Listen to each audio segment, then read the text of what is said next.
क्योंकि हमने वहाँ मन को उसमें सम्मिलित नहीं किया है। इसलिए मन को किसी भी साधना में लगाना बहुत आवश्यक है। अब मन को साधें कैसे? ऐसा कौन सा तरीका है जिससे इस मन को साधा जा सकता है? तो मित्रगण, हमने जो एक तरीका निकाला है, एक उपाय निकाला है इस मन के निग्रह का, मन को काबू में करने का, उसको हमने नाम दिया है मनोनिग्रह। ये मन का उपवास है। शारीरिक उपवास तो हो ही गया, ये मन का उपवास है। राम राम राम राम राम राम राम सीता राम सीता राम। मित्रों नमस्कार, हमारा नाम है हर्ष तिवारी और आध्यात्म जगत के इस चैनल रामायण बाय हर्ष तिवारी में हम आप सभी का बहुत बहुत स्वागत करते हैं। आज हम जो विषय लेकर आए हैं, आज का जो सब्जेक्ट है इस वीडियो का, वो है मनोनिग्रह। जैसा कि थंबनेल में हमने बाहर दिखाया है कि शारीरिक उपवास तो बहुत हुआ, शरीर का उपवास तो बहुत हुआ, सैकड़ों साल से लोग उपवास व्रत कर रहे हैं शारीरिक। लेकिन अब इस शारीरिक उपवास को करते रहें या ना करें, अब आवश्यकता है मन के उपवास की। हमारा सभी से निवेदन है कि मन का उपवास करें। अब ये मन का उपवास क्या होता है? इस मन के उपवास को हमने नाम दिया है मनोनिग्रह। शायद पहले से भी रहा हो ये नाम, हमको ज्ञात नहीं है, लेकिन हम इस उपवास को कहते हैं मनोनिग्रह। तो अब किस टाइप की चीज़ है ये? क्या है मनोनिग्रह का उपवास? तो एक बड़ी सामान्य सी बात है कि मन ही मित्र है और मन ही शत्रु है। मन ही हमारा मित्र है और मन ही हमारा शत्रु है। तो अब ये कैसे हुआ? तो आप यदि साधक हैं, साधना करते हैं, तो मन का विषय आता है, क्योंकि कोई भी साधना तभी पूर्ण हो सकती है जब उसमें मन को सम्मिलित किया जाए, अन्यथा वो साधना पूरी नहीं हो सकती। लेकिन मन को साधना इतना आसान नहीं है। अब जब साधना के लिए इतना आवश्यक है मन, तो मन को भी साधना होगा, लेकिन ये बहुत कठिन है, इसको साधना इतना आसान नहीं है। तो इस विषय में हमारा कुछ निवेदन है आज कि ये प्रश्न आज का नहीं है कि मन को साधना आते ही कठिन है। 5500 वर्ष पूर्व जब भगवान श्री कृष्ण अपने श्रीमुख से गीता सुना रहे हैं अर्जुन को, तब अर्जुन भगवान श्री कृष्ण से पूछते हैं, संस्कृत में जो श्लोक आता है वो ये है, चंचलम ही मनः कृष्ण प्रमाथि बलवद्रणम। चंचलम ही मनः कृष्ण प्रमाथि बलवद्रणम तस्याहम निग्रहम मन्ये वायोरिव सुदुष्करम। हे श्री कृष्ण, ये मन जो है बड़ा ही प्रमथन स्वभाव का है, दृढ़ है, जिद्दी है और बहुत बलवान है। इसका निग्रह करना अर्थात इसको वश में करना, मैं ऐसा मानता हूँ कि जैसे वायु को वश में करना हो, इतना कठिन काम है ये। आप मन को वश में करने की बात कहते हैं, लेकिन ये तो बहुत दुष्कर कार्य है, तो ये कैसे हो सकता है? तो इस प्रश्न का, अर्जुन के इस प्रश्न का उत्तर भगवान अपने श्रीमुख से देते हैं। भगवान कहते हैं, श्री भगवानुवाच असंशयम महाबाहो मनो दुर्निग्रहम चलम अभ्यासेन तु कौन्तेय वैराग्येण च गृह्यते। अभ्यासेन तु कौन्तेय वैराग्येण च गृह्यते। भगवान बोलते हैं कि है महाबाहो अर्जुन, तुमने सही कहा कि मन बड़ा चंचल है और इसको वश में करना, इसका निग्रह करना बहुत कठिन है। मैं मानता हूँ कि ये बहुत कठिन है, लेकिन असंभव नहीं है, क्योंकि हे कौन्तेय, अभ्यास से और वैराग्य के द्वारा इसका निग्रह किया जाना संभव है। भगवान स्वयं अपने श्रीमुख से कह रहे हैं, अभ्यासेन तु कौन्तेय वैराग्येण च गृह्यते। यदि बार बार अभ्यास किया जाए तो मन को काबू में लाना, मन को वश में किया जाना भी संभव है। अर्थात भगवान की वाणी है, असंभव तो नहीं है। तो अब ये कैसे हो सकता है? मन को वश में कैसे किया जा सकता है? तो अब जैसे भी हम लोग देखते हैं, मनुष्य के 6 शत्रु बताए गए हैं, षड रिपु कहते हैं जिनको, काम, क्रोध, मद, मोह, लोभ और मात्सर्य। मात्सर्य यानी ईर्ष्या। काम, क्रोध, मद, मोह, लोभ और मात्सर्य, ये षड रिपु बताए हैं शास्त्रों में। और जब तक इन षड रिपुओं पर, इन 6 शत्रुओं पर, जो हमारे मन के शत्रु हैं, ये शरीर के शत्रु नहीं है, ये कोई तलवार लेके मारने के लिए आने वाले नहीं हैं, लेकिन मन के लिए ये अपने तलवारें, भाले, बड़ी बड़ी तोपें सजा के बैठे हुए हैं इस मन को मार डालने के लिए। इस मन के शत्रु हैं ये। तो ये शत्रु जो हैं हमारे 6, इन पर जब तक विजय प्राप्त नहीं होगी तो कोई भी साधना, कोई भी तपस्या फलीभूत नहीं हो सकती। किसी भी प्रकार की यदि कोई साधना की जाए, कोई व्रत किया जाए, उपवास किया जाए, जब तक ये षड रिपु, ये 6 शत्रु, इन पर काबू ना किया जाएगा, सारे व्रत पूजा सब व्यर्थ है। कारण क्या है कि हम समाज में देखते हैं कि लोग उपवास रखते हैं। बहुत सारे व्रत हमारे सनातन धर्म में आते हैं, व्रत उपवास आते हैं, तो लोग उपवास रखते हैं, व्रत रखते हैं, लेकिन वो इस उपवास के माध्यम से लोग क्या करते हैं कि कोई भी धार्मिक अनुष्ठान का वो एक बहाना ले लेते हैं और व्रत रखते हैं। व्रत में क्या करते हैं? भोजन, अन्न ग्रहण नहीं करते हैं। अन्न के स्थान पर वो फलाहार लेते हैं। कई बार तो ये भी होता है कि वो फलाहार अन्न से ज़्यादा गरिष्ठ हो जाता है, वो अलग विषय है, लेकिन अन्न ग्रहण नहीं करते हैं, फलाहार का प्रयोग करते हैं। अब इसमें लेकिन दिक्कत क्या होती है कि वे शारीरिक रूप से दिन भर भूखे रहते हैं, दिन भर भूखे रहते हैं, फलाहार लेते हैं थोड़ा बहुत, लेकिन उनके मन में जो विचार आ रहे हैं उन पे वो कोई ध्यान नहीं देते कि उनके मन में जो षड रिपु हमने आपको बताए, 6 शत्रु, इनके संबंध में यदि कोई विचार आता है तो वो इसके विषय में ना कुछ सोचते हैं, ना उनके परिहार का कोई उपाय करते हैं। उनकी जो कामनाएं यदि जागृत होती हैं, उनके मन में मोह, लोभ उत्पन्न हो जाता है, यदि उनको क्रोध आता है, यदि किसी के प्रति ईर्ष्या हो जाती है उनके मन में, तो इन सब भावों के लिए वो कोई समय नहीं देते, ना इसका विचार करते हैं। तो जब तक किसी भी तपस्या में, किसी भी साधना में मन को सम्मिलित नहीं किया जाएगा, वो तपस्या फलीभूत नहीं हो सकती। उस तपस्या की, उस साधना की पूर्णता नहीं हो सकती, क्योंकि उसमें मन को शामिल नहीं किया गया है।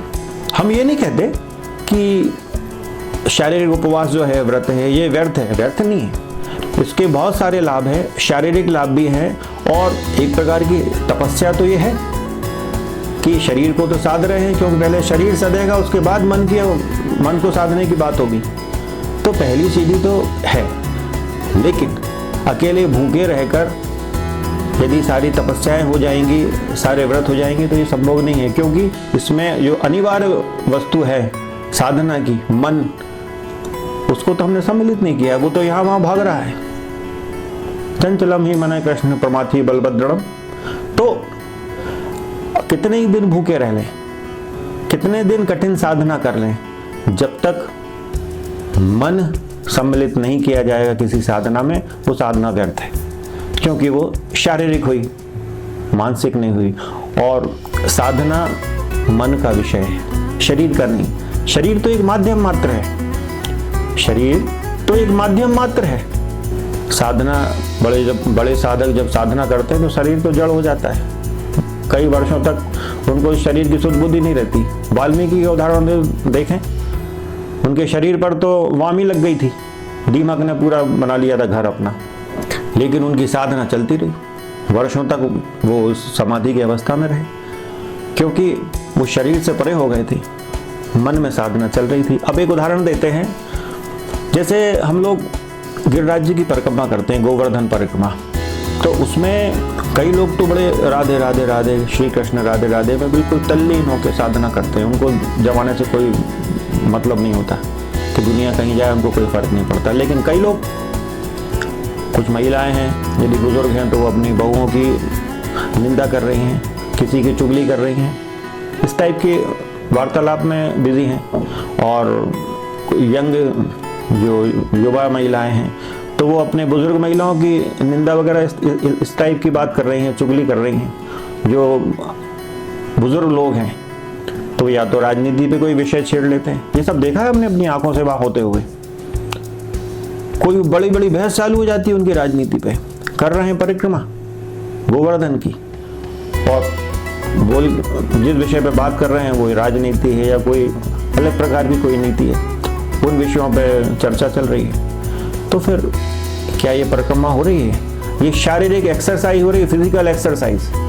इसका धर्म से, आध्यात्म से कोई मतलब नहीं। यदि पूर्ण मन को उसमें भक्ति में लगाकर ये परिक्रमा नहीं की जाए तो ये व्यर्थ है। केवल फिजिकल एक्सरसाइज, इससे भगवान प्रसन्न होने वाले नहीं, क्योंकि हमने वहां मन को उसमें सम्मिलित नहीं किया है। इसलिए मन को किसी भी साधना में लगाना बहुत आवश्यक है। अब मन को साधें कैसे? ऐसा कौन सा तरीका है जिससे इस मन को साधा जा सकता है? तो मित्रगण, हमने जो एक तरीका निकाला है, एक उपाय निकाला है इस मन के निग्रह का, मन को काबू में करने का, उसको हमने नाम दिया है मनोनिग्रह। ये मन का उपवास है। शारीरिक उपवास तो हो ही गया, ये मन का उपवास है। जैसा कि हम लोग देख रहे हैं कि अर्जुन तक ने हाथ खड़े कर दिए। परम ज्ञानी अर्जुन हैं, उन्होंने हाथ ऊंचे कर दिए। भगवान से कहते हैं कि भाई ये मन तो बड़ा चंचल है, मेरे बस का नहीं है। आप कह रहे हैं कि मन को वश में करो, मेरे बस का नहीं है इस मन को वश में करना। ऐसे कठिन विषय को भी भगवान ने अभ्यास के द्वारा करने का कहा है कि अभ्यास करो तो मन को भी काबू में किया जा सकता है। जब अर्जुन जैसा महायोगी, महासाधक ये कह सकता है कि मन तो इतना चंचल है कि मैं कैसे उसको वश में कर सकता हूं, और आप कह रहे हैं कि मन को वश में करो। लेकिन भगवान ने क्या उत्तर दिया? भगवान कह रहे हैं कि बार बार अभ्यास हेतु कौन्ते वैराग्येन च गृह्यते। वैराग्य के साथ यदि बार बार अभ्यास किया जाए तो मन को भी काबू में किया जा सकता है। तो हमारी जो एक विधि है मनोनिग्रह की, अब उस पर चर्चा की जाए कि ये क्या है मनोनिग्रह। तो मनोनिग्रह एक बड़ी सामान्य सी चीज है कि मन का निग्रह, जैसा कि अभी पूरे इंट्रोडक्शन में हमने आपसे कहा, निवेदन किया कि मन का निग्रह, मन को वश में करने का एक छोटा सा उपाय है मनोनिग्रह उपाय। तो इसमें शारीरिक व्रत करें या ना करें ये आवश्यक नहीं है, मन का उपवास आपको करना है। तब ये होगा कैसे? तो ये होगा ऐसे, जैसा कि हमने निवेदन किया कि मनुष्य के ये 6 शत्रु हैं, बस इन्हीं 6 शत्रुओं को मन में आने से रोकना है। अब ये कैसे होगा? तो हमारे मन में यदि कोई कामना उत्पन्न हो रही है, हमारे मन में लोभ आ रहा है, लोभ के विचार आ रहे हैं, मोह के विचार आ रहे हैं, तो इनको आने से रोकें, हो जाएगा। यदि इस प्रकार के कोई अपवित्र विचार आपके मन में आ रहे हैं तो आप उनको रोकिए कि नहीं, इस विषय पे चर्चा नहीं होगी, मन में भी विचार नहीं आने दूंगा। और अपना कोई भी राम नाम, सीताराम, जय हनुमान, कोई भी जाप मन में लगाते मन में चालू कर लें। राम राम राम का स्मरण मन में कर लें। हनुमान जी से प्रार्थना करें कि मेरा ये व्रत है, आपके सहयोग के बिना ये पूरा होगा ही नहीं हो सकता, इसलिए आप सहयोग करें। हनुमान जी से बार बार प्रार्थना करें, या आपके कोई दूसरे इष्ट हैं तो आप उनसे प्रार्थना करें, क्योंकि बिना प्रभु की सहायता के ये उपवास संभव नहीं है। क्योंकि हमारा जो मन है इन विकारों से भरा पड़ा है। सहस्त्रों जन्म हो गए हमारे इन्हीं विकारों के प्रवेश होते होते हमारे मन में। तो ये विचार जो हैं, ये बुरे विचार जो आ रहे हैं, ये केवल इसी जन्म के नहीं है, तो सैकड़ों जन्मों की कमाई है हमारी। ये अपवित्र विचार, ये कुविचार, ये हमारी सैकड़ों वर्षों की, सैकड़ों जन्मों की कमाई है। तो इतने जल्दी इन पे काबू नहीं पाया जा सकता है। तो ये कष्ट देंगे आपको, ये बार बार आएंगे। तो जैसे ही कोई विचार आया तो शुरू में आपको पता नहीं लगेगा, लेकिन जब आप संकल्प लेके बैठ गए कि मुझे मनोनिग्रह का व्रत करना है आज, तो धीरे धीरे आपका मन अलर्ट होने लगेगा। जैसे ही कोई विचार आया तुरंत एक अलार्म बज जाएगा, अरे ये विचार आ गया, ये नहीं आना था।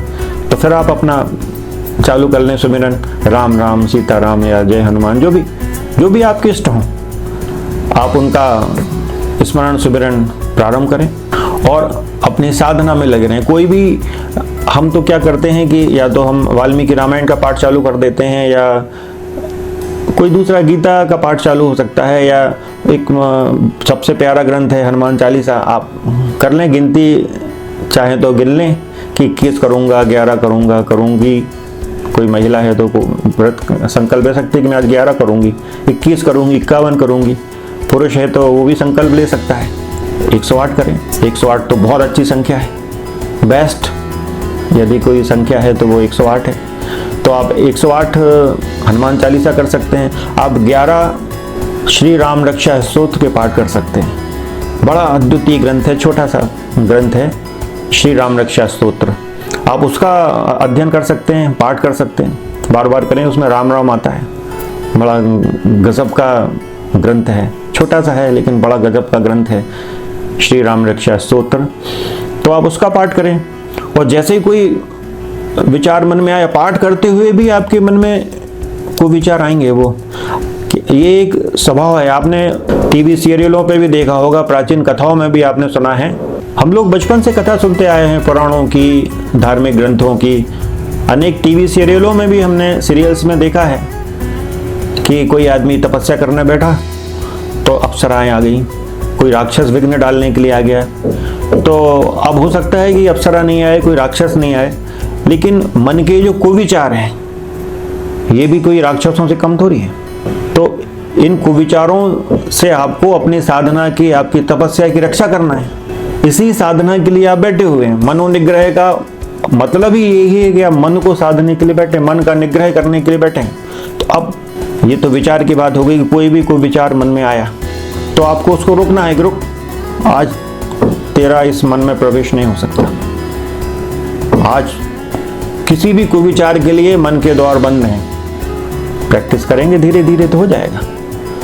और फिर अब नेत्र तो खुले हैं कि नेत्र कुछ भी देखेंगे तो उसकी सुंदर दृश्य है, कुछ भी है तो उसकी तरफ आकर्षित आपके मन को लगा देंगे, क्योंकि नेत्रों के माध्यम से ही हमारा मन भी काम करता है। नेत्रों ने कोई सुंदर वस्तु देखी तो वो मन को वहां खींच के ले जाएगी उस सौंदर्य की तरफ। तो आपको अपने नेत्रों से भी कोई भी अपवित्र दृश्य नहीं देखना है। कठिन साधना है, इतना आसान नहीं है, लेकिन आप एक दिन से शुरू करिए, आप 1 घंटे से शुरू करिए, उसको बढ़ा के 5 घंटे करिए, फिर 12 घंटे करिए, पूरा दिन करिए। धीरे धीरे इस अवधि को आप बढ़ा सकते हैं। 1 दिन की जगह फिर आप 2 दिन बढ़ाएं, 5 दिन करें, 11 दिन करें, 21 दिन करें। हमने तो मैक्सिमम 60 दिन तक किया है। तो आपको अपने नेत्रों से जो भी दृश्य देखा जा रहा है, यदि कोई अपवित्रता सामने आ भी जाती है तो आपको उसके प्रति बिल्कुल न्यूट्रल रहना है कि आप के नेत्र उस अपवित्र दृश्य को देख कर भी आपको विचलित ना कर पाए। आपको अपने मन को दृढ़ करना होगा। मन को साधना एक कठिन साधना है, लेकिन ये मनोनिग्रह व्रत, मनोनिग्रह उपवास एक कदम है उस साधना की ओर। तो कैसे कोई गलत दृश्य सामने आता भी है तो आपको अपनी ओर खींच ले जाएगा। आप अपने आप को रोकिए, एकदम से नहीं रोकेगा, धीरे धीरे रोकिए। और यदि आपका मन आप ज़्यादा भटकता है, मन में काफ़ी बुरे विचार आने लगे हैं, तो आप हनुमान जी को याद करिए। हनुमान जी ब्रह्मचर्य के अधिष्ठाता हैं। आप हनुमान जी को पुकारें बार बार, जब भी आपको आवश्यकता होगी हनुमान जी आपकी स्वप्न में भी रक्षा करेंगे। और ये जो मन का व्रत है केवल जागृत अवस्था में नहीं होगा, ये सोते में भी होगा। आपकी निद्रा की अवस्था में भी ये व्रत चलता रहेगा आपका। और आपको अपने व्रत की रक्षा निद्रा अवस्था में भी करना है, सोते हुए भी करना है। मित्रगण, हम इस संसार को, इस जगत को इन नेत्रों के माध्यम से देखते हैं। ये नेत्री साधन है संसार को देखने का। लेकिन कोई भी सुंदर दृश्य यदि हमको दिखाई देता है तो जैसे ही नेत्र किसी सुंदर वस्तु को देखते हैं, कोई चमचमाती हुई कार चली जा रही है, कोई भी सुंदर दृश्य, तो हमारा मन भी उसकी तरफ आकर्षित हो जाता है। उस सुंदर दृश्य में ये मन हमको फंसा लेता है, वही हमारी कामनाएं उत्पन्न हो जाती हैं। फिर लोभ, मोह, ये सारे अपने जो शत्रु हैं, ये अपना काम करना प्रारंभ कर देते हैं। तो इन नेत्रों के सामने कोई भी कैसा भी दृश्य आ जाए, आपको प्रैक्टिस करना है कि हम इस मन को उस आकर्षण के पीछे भागने नहीं देंगे, नहीं भागने देंगे। मन को वश में रखने का बार बार प्रयास करेंगे। आप देखेंगे धीरे धीरे कि ये संभव है, बिल्कुल संभव है। जैसे ही कुछ दिन का अभ्यास आपका हो जाएगा तो जैसे भी कोई अपवित्र वस्तु उपवास के दौरान आपके सामने आएगी, कोई अपवित्र दृश्य उपस्थित होगा, तो तुरंत आपके मन में अलार्म बज जाएगा। कोई भी अपवित्र विचार आपके दिमाग में आया तो तुरंत अलार्म बज जाएगा कि अरे ये गलत हो गया, ये नहीं होना। तो हमारा आपसे यही निवेदन था कि आप मनोनिग्रह का उपवास करें। शारीरिक उपवास करें या ना करें, वो उसका कोई बहुत ज़्यादा औचित्य हमारे हिसाब से नहीं है। आप मन का उपवास करें, क्योंकि ये मन की साधना अधिक कठिन साधना है, लेकिन अभ्यास से किया जा सकता है। हाँ, इसमें यदि आप ब्रह्मचर्य को भी ले सकते हैं, आवश्यक नहीं है, लेकिन यदि आप ब्रह्मचर्य को भी इसमें साथ में जोड़ लेते हैं तो ये एक प्रकार का तप बन जाएगा, तपस्या ही हो जाएगी। और धीरे धीरे आप देखेंगे कि कोई भी कुविचार आने से पहले आपको अलार्म बज जाएगा। कोई भी कुविचार चला आपकी तरफ, आप अलर्ट हो जाएंगे, करे। और ये साधना ऐसा नहीं कि केवल बंद कमरे में ही आपको करना है। आप समाज में जाते हैं, आप अपने कार्यालय जाते हैं, ऑफिस जाते हैं, जैसे हम वकील हैं, हम कोर्ट जाते हैं, तो जिस समय हमारा ये उपवास चल रहा होता है तो इन सब चीज़ों से हम बहुत दूर रहते हैं। असत्य से दूर रहना पड़ेगा कि कोई भी मिथ्या भाषण हमारे मुंह से न हो जाए, और यदि गलती से हो जाता है तो ऐसा कोई बड़ा प्रायश्चित नहीं करना, उसका भगवान से क्षमा मांगे कि भगवान गलती हो गई, आगे से ध्यान रखना। और भी कोई जो हमारे मनोभावों में कोई भी अपवित्र विचार आता है तो उसको हमको रोकना होगा।